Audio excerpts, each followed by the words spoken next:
네, 강세장입니다. 코스피 3,105 기록하고 있는데요. 시장 전략, 변수가 없는 건 아닙니다. 챙겨야 될 변수들과 함께 포트폴리오 전략 알아보죠. 머닝 이동훈 대표님 오셨습니다. 어서 오십시오. 안녕하세요. 일단 우리도 그렇지만 미국이 S&P하고 나스닥이랑 역대 최고치 흐름을 가고 있어요. 그 동력은 무엇인가? 일단 상호관세 유예기간 종료가 남아있는데 거기에 대해서 시장은 뭐 크게 우려를 하지 않는 것 같네요. 일단 오늘 뭐 새벽에 그 베트남과의 합의가 이제 나왔다라는 내용이 보도가 됐는데 일단 이제 다음 주에 종료가 되기 때문에 관세가 다시 이제 또 부과되는 거 아니냐? 뭐 최소 25% 많은 나라는 뭐 40% 이상이 예고가 돼 있었는데 뭐 이제 속속 결과물이 나오게 되고 오늘 이제 재무부 부장관이 다음 주 정도 됐을 때 또 결과물이 많이 나올 것 같다 이렇게 또 예고를 했잖아요. 그래서 시장에서 실제 관세율은 그렇게 높지 않을 것 같다라는 쪽에 이제 무게가 좀 실리는 것 같습니다. 그래서 최근에 이제 트럼프 대통령이 좀 발언이 강해졌었거든요. 예를 들어서 어제 같은 경우 일본 35% 관세 부과한다라고 하고 우리나라 언론에서 나온 자료상으로는 무슨 버릇을 뭐 이런 용어까지 나오면서 좀 긴장도가 있었는데 이게 불편한 속내를 좀 드러냈죠. 근데 이게 이제 결과적으로 보면 이제 빨리 무역 협상 합시다. 그리고 내가 이렇게 압박을 했더니 상대 국가들이 협상을 해준 거야. 뭐 이런 거 얻어내려고 하는 거잖아요. 그래서 결과물이 이제 속속 나오게 되면서 큰 정책적 불확실성 고비 하나 좀 넘어가는 것 같다. 이런 분위기가 나오는 것 같습니다. 네. 해외 이슈보다도 이제 국내 이슈가 훨씬 더 중요한데요. 일단 다음 주 삼성전자 실적이 있고요. 이제 오늘 상법 개정안 국회 통과 가능성, 이재명 대통령의 기자회견 발언 내용들 이런 거 지금 보도를 해드리고 있습니다. 국내 모멘텀은요. 뭐 제가 조금 전에 오면서 라디오에서 그 기자회견 들으면서 왔거든요. 근데 이제 대통령 되고 나서 가장 큰 성과 어떤 걸로 기억나느냐 이런 질문에 코스피 3,000을 가장 먼저 했더라고요. 그러니까 주식시장에 그만큼 이제 관심이 많다라는 거고. 이 부분에 대해서는 이제 시장에서는 뭐 정책에 맞서지 말라라고 얘기를 하잖아요. 원래 이제 뭐 연준에 맞서지 말라라고 얘기하는 거지만 우리는 또 그렇게도 번역을 하는데 지금 정부 정책을 보면 이제 부동산 가지 말고 주식시장에 집중해라. 그러니까 부동산은 억제, 증시는 부양. 그러니까 이런 기조가 상당히 뚜렷한 걸로 보여지거든요. 그래서 실제로 뭐 대출 규제라든가 이런 것들도 방향이 이제 그런 쪽으로 가고 있는 상태고 우리나라 인구가 주식 투자 인구가 한 1,500만 정도 되니까 1인당 예를 들어서 뭐 100만 원만 수익이 나도 14조 원, 15조 원이 부가 늘어나는 거고 1,000만 원 수익 나면 150조 원이 늘어나는 거고 이렇게 되면 이제 바로바로 또 소비도 연결될 수 있다라는 점도 있거든요. 그래서 아마 주식시장에 대한 어떤 정부의 강력한 어떤 메시지 자체가 투자자들에게는 그럼 예탁금에 돈을 더 밀어넣어 볼까 이런 어떤 의지를 또 보여줄 수 있어서 이건 좀 재료가 될 수 있다라고 보여지고요. 그리고 상법 개정 같은 경우는 한편으로 보면 재료가 노출된 거일 수도 있는데 그러니까 외국인들 입장에서 뭐 일부 외국인들은 최종 확정되는 게 어떻게 되는 안이 확정이 될 거냐에 대해서 관심이 좀 있었다라고 봐야 되거든요. 근데 지금 오늘 이제 국회에서 통과되는 게 뭐 3% 룰, 집중 투표제 이런 것들이 어느 정도 이제 손이 봐지면서 초안에서 약간 바뀌면서 어쨌든 통과가 되는 거잖아요. 그래서 뭐 통과가 됐다라는 것 자체 여기에 대해서 이제 뭐 전부가 다 반응할 수는 없겠지만 이 정도 수위라면 우리가 반응할 수 있겠다 이렇게 되면서 이제 외국인들이 좀 추가적으로 매수할 수 있는 이제 그런 기회가 될 수 있다라고 보여집니다. 그리고 실적 측면에서는 오늘 삼성전자 주가가 또 강하게 올라가면서 최근에 박스권으로 작동하던 상단을 좀 넘어서는 이제 그런 움직임이 나오고 있는데 뭐 그 SK하이닉스 실적 추정치가 지금 외국계에서 계속 상향 조정하고 있거든요. 근데 삼성전자는 실적 전망치 2분기 실적 전망치가 하향되고 있잖아요. 근데 2분기 이후에는 삼성전자 좀 상향 조정될 수 있다. 이렇게 되면 이제 우리나라 코스피 전체 이익 전망치가 하향하던 거에서 이제 상향적으로 좀 바뀌게 되는 이런 이슈가 있어서 당국의 어떤 정책 의지, 상법 개정에 대한 불확실성 제고, 그다음에 기업들의 실적 전망 상향 이런 것들이 이제 맞물리면서 시장이 올라갈 수 있게 될 것 같고 그리고 우리가 이제 기본적으로 그 달러 인덱스가 마이너스 나는 국면에서 우리 증시 강했거든요. 근데 지금 올해 달러 인덱스가 마이너스권이잖아요. 그래서 달러 마이너스가 난다는 게 뭐니까 연초 대비해서 달러가 빠졌다는 연초 얘기죠? 대비 달러 인덱스가 마이너스 기록한 해에 우리나라 코스피 지수는 항상 두 자릿수 이상 올라갔습니다. 그러니까 지금 올해도 10% 넘게 빠져서 유난히 외부 환경이 좋은 상황이라서 뭐 이런 점도 고려해 본다라면 이제 증시는 조금 더 올라갈 여진이 있어 보입니다. 달러가 약하죠. 달러가 약할 때는 우리 시장 이머징에 대체적으로 좋은 흐름들을 나타냅니다. 그래서 이제 달러 인덱스 비교 차트하고요. 표가 준비가 안 됐군요. 달러 약세가 우리 시장에 긍정적인 영향이시고요. 섹터 전략 얘기할게요. 뭐부터 얘기하느냐? 조선방산원전 오늘은 뭐 좀 흐름이 그렇지만 대체적으로 최근 시장을 주도했던 핵심 섹터들인데 좀 조정입니다. 이제 주도주의 자리를 조금씩 내주는 건가요?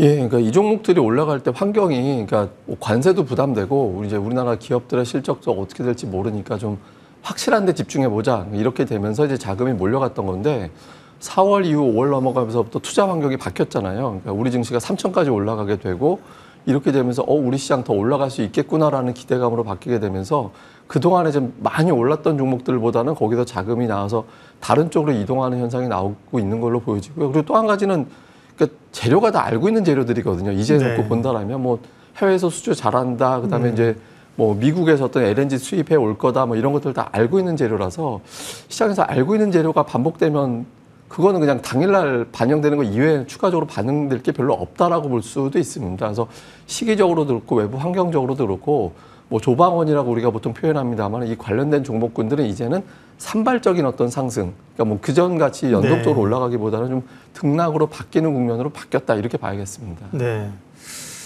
전력기기도 오늘은 조정이고요. 네.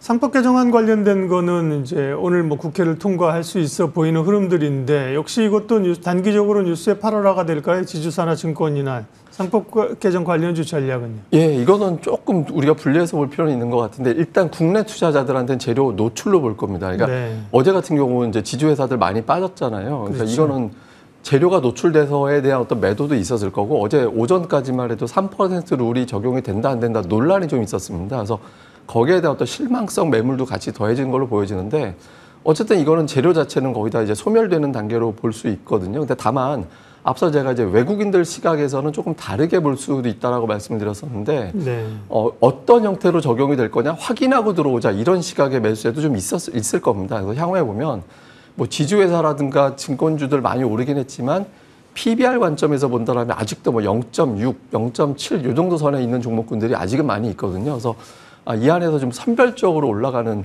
그런 형태로 바뀌게 돼서 기존의 어떤 뭐 증권주 전체적으로 다 올라가고 이렇게 왔다라면 지금 지주사 내에서 저평가되어 있는 종목을 뭐 찾아서 올라간다든가 이렇게 종목별 장세로 좀 전환이 되는 그런 형태로 바뀔 것 같습니다.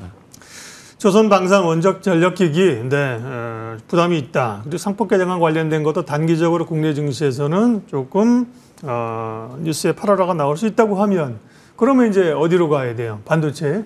예, 이제는 좀 많이 소외됐던 종목군들. 그러니까 투자자들이 그동안은 과연 3천 넘어갈까에 대한 의심이 좀 있었을 것 같아요. 근데 지금은 3천이 아니라 뭐 3,130 이렇게까지 지수가 올라갔었잖아요. 그러니까 지금은 3천을 잠깐 이탈한다 하더라도 다시 복원될 가능성이 높아진 환경이라고 보거든요. 근데 3천에서 그동안에 많이 올랐던 종목을 추격하기에는 좀 부담이 된다라고 보고 그러면 이제 못 올랐던 종목군들을 생각을 해보면 못 오른 이유가 대부분 다 관세하고 엮여 있는 종목군들이 많이 있거든요. 그래서 관세라든가 아니면 테슬라라든가 이런 정책적인 어떤 이슈 뭐 이런 것들 때문에 못 올랐던 종목군들이 좀 있는데 이 종목들이 다음 주 넘어가게 되면서 관세에 대한 불확실성이 뭐 추가적으로 유예가 연장이 되거나 확정이 되는데 몇 %라고 눈에 보이게 되면 이제 투자들이 그때부터는 조금 경계감을 낮추는 그런 계기가 되거든요. 근데 그런 종목군들이 대체로 뭐 대표적으로 뭔데요? 예, 자동차가 대표적으로 될 수 있을 겁니다. 그러니까 자동차 같은 경우 오늘은 좀 부진하긴 하지만 어제 오전에 좀 반응하긴 했었거든요. 그래서 이런 기업들이라든가 뭐 반도체 기업이라든가 이런 것들은 좀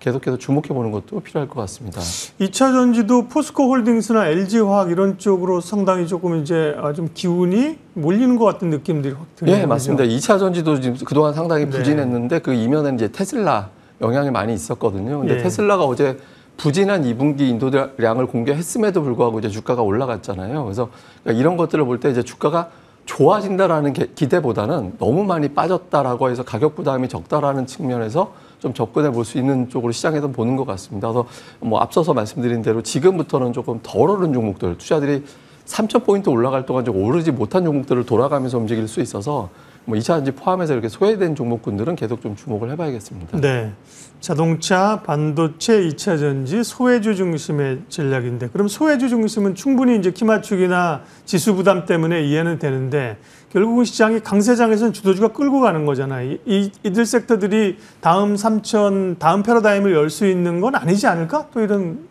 생각도 드는데. 예, 그러니까 이게 주식시장 강세장 볼 때는 사실 어떤 스토리가 만들어지면서 올라가게 되는데, 근데 사실 조방원이 시장을 끌고 올라왔을 때는 그때 시장 환경이 상승장이라고 얘기할 때가 아니었거든요. 그렇죠. 네. 근데 지금은 이제 상승장으로 이제 바뀌게 되면서 시장이 상승으로 올라갈 땐 스토리는 우리가 수출이 잘 된다라든가 지수 자체가 계속해서 올라가면서 강세장으로 간다든가 이렇게 되는데, 이 두 가지 스토리는 당분간 유지될 수 있을 겁니다. 그러니까 지수가 올라간다라면 우리가 보통 대표적으로 증권하고 지주사인데, 앞서 이건 산별적으로 계속해서 종목별 장세가 좀 계속 나타날 가능성이 있어 보이고요. 그다음에 네. 수출은 이제 관세 때문에 이제 수출이 어려울 것 같다라는 거였는데, 관세의 불확실성이 제고가 되면 대표적인 수출 산업이 우리나라가 반도체 자동차잖아요. 그래서 이런 쪽이라든가 배터리도 마찬가지가 되고, 그래서 이런 종목도 새롭게 스토리를 여기서 만들 수 있다라는 점에서 이런 종목들은 지금부터 만약에 조정이 나온다면 계속해서 관심을 높여볼 필요성은 있다, 이렇게 보고 있습니다. 네. 지수 레벨은 지금은 약 3,100에서는 조금 쉴 수 있다 그러셨는데, 대표님은 올해 위쪽으로 어느 정도로 계세요? 저는 이제 3,800에서 900 정도 생각을 하는데, 근거가 뭐냐면 우리나라가 역대 PBR 0.8배 이하까지 갔다가 올라올 때 최소 PBR 1.3배 정도까지는 올라갔었거든요.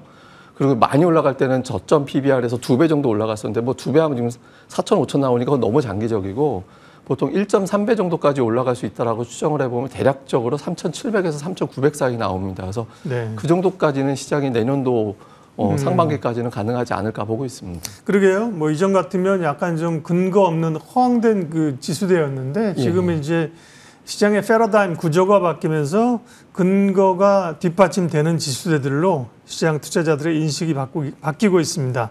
머닝 포트폴리오 전략 블루워크 이동훈 대표님 함께했습니다. 고맙습니다. 내일 금요일인데요. 내일 투자의 깊은 이야기 딥사이트 시간이 있습니다. 빅테크는 왜 원전에 베팅했나? 우리가 사실 조방원이 조금 이 시장의 수급이나 이런 거 보면 조금 많이 올라서 부담이 있다 그랬는데, 트렌드를 보게 되면 우리뿐만 아니라 글로벌리 원전에 엄청나게 투자를 하고 있잖아요. 관련된 흐름과 함께 전략은 무엇인지 내일 김희집 대표님, 이분은 서울대 공학전문대 교수이시면서요, 에너아이디어라는 실제로 또 관련된 기업의 대표로 근무를 하고 있어서 실제 원전 기업들의 현장 얘기를 좀 내일 많이 들을 수 있을 것 같습니다. 원전에 관심 있는 분들 내일 기대해 주십시오. 시장공감10 오늘 여기까지 하겠습니다. 오늘도 좋은 투자 결정하십시오. 고맙습니다.